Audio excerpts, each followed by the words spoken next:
എങ്ങനെ സതീശ നിങ്ങൾ ഒതുങ്ങ്. കാരണം നിങ്ങൾ പറയണത് എന്താണെന്ന് നിങ്ങൾ തന്നെ ആലോചിച്ച് നോക്ക്. ജമാഅത്ത് ഇസ്ലാമിന്റെ വോട്ട് ഞങ്ങൾ വാങ്ങും.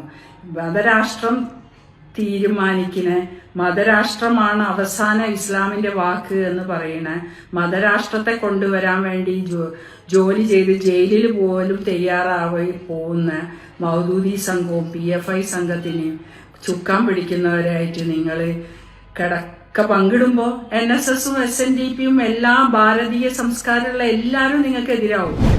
നമസ്കാരം. കേരളത്തിലെ ഇലക്ഷൻ പ്രചരണങ്ങൾ തുടങ്ങി, ജാഥ തുടങ്ങി. അപ്പൊ ഇന്ന് VD സതീശൻ പറയുന്നു SNDP NSSന് തന്നോടാണ്, സതീശനോടാണ് പിണക്കം, അല്ലാതെ കോൺഗ്രസിനോടല്ല ഇഷ്ടക്കേട്. എങ്ങനെ സതീശ നിങ്ങൾ ഒതുങ്ങ്. കാരണം നിങ്ങൾ പറയണത് എന്താണെന്ന് നിങ്ങൾ തന്നെ ആലോചിച്ച് നോക്ക്. ജമാഅത്ത് ഇസ്ലാമിന്റെ വോട്ട് ഞങ്ങൾ വാങ്ങും.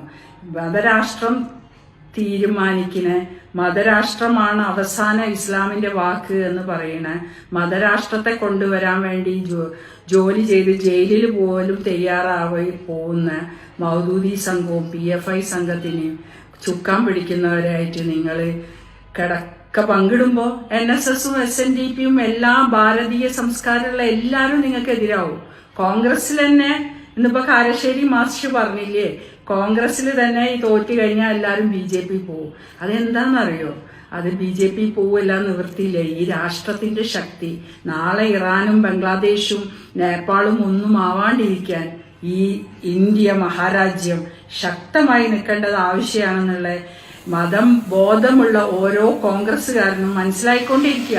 അപ്പൊ അതുകൊണ്ട് അവർ തീർച്ചയായിട്ടും പോവും. അതാണ് കാരശ്ശേരി മാർച്ച് പറഞ്ഞത്. അയാള് പിന്നെ എന്തൊക്കെ പറഞ്ഞാലും അവസാനം അയാൾ കുറച്ച് ബുദ്ധിയുള്ള കാര്യങ്ങൾ പറയും.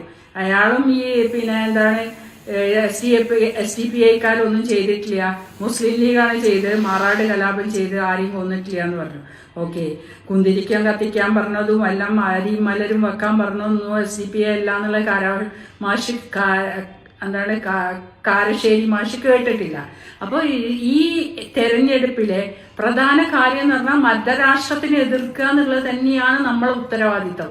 അതന്നെയാണ് NDA സഖ്യം.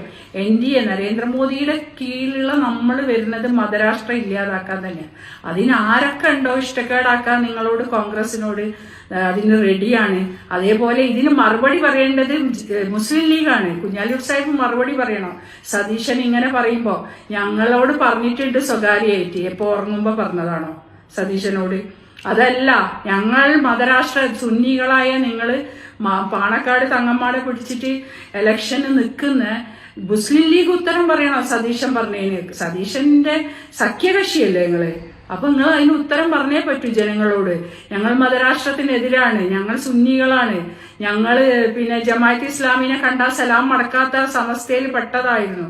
പണ്ടൊരു കാലത്ത് ഓർമ്മയുണ്ട്, എന്റെ പിന്നെ കല്യാണം കഴിഞ്ഞ കാലത്ത് ഞങ്ങളെ വീട്ടിലെ പിന്നെ കുടുംബത്തിലെ ഒരാള് പിന്നെ ജമാഅത്ത് ഇസ്ലാമി ആയതുകൊണ്ട് അവിടെ പോവാൻ പറ്റൂല സൽക്കാരത്തിന് എന്ന് പറഞ്ഞ് മുസ്ലിം ലീഗിന്റെ നേതാക്കന്മാര് ഒഴിഞ്ഞു നിന്ന കാലം ഉണ്ടായിരുന്നു. കാരണം നമ്മളാ കുടുംബത്തിലും ബന്ധത്തിലൊക്കെ ഉണ്ട്. അതിന്റെ ഇടയിൽ നിന്നാണ് നമ്മൾ വന്ന് ഇതൊക്കെ പഠിച്ച് ഇവിടെ ശക്തമായിട്ട് മതരാഷ്ട്രത്തിനെ മൗദൂദികളെയും വഹാബികളെയും എതിർക്കുന്ന ഒരു വ്യക്തിത്വമായിട്ട് ഞാൻ വരുന്നത് അതുകൊണ്ടൊക്കെ തന്നെയാണ്. ഇവരെയൊക്കെ പുറമെ കാണിക്കുന്നതും അകത്തുള്ളതും ഒക്കെ വേറെ വേറെയാണ്.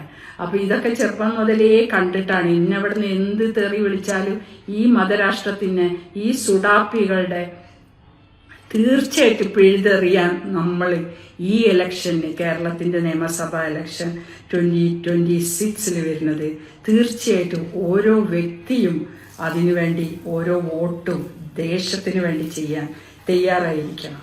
അതന്നെ പറയാനുള്ളൂ. അതുകൊണ്ട് സതീശനൊന്നും ഒതുങ്ങിയിട്ട് ആ ജാഥയൊക്കൊന്നും നയിച്ച് സത്യമായിട്ടുള്ള കാര്യങ്ങൾ പഠിക്കുക. ഏതായാലും ഒരിക്കലും നിങ്ങൾ ഗോൾവാൾക്കറിനെ നമസ്കരിച്ച ചരിത്രമുള്ള ആളല്ലേ, നിങ്ങളും വരും ഒരു ദിവസം. ഓക്കെ.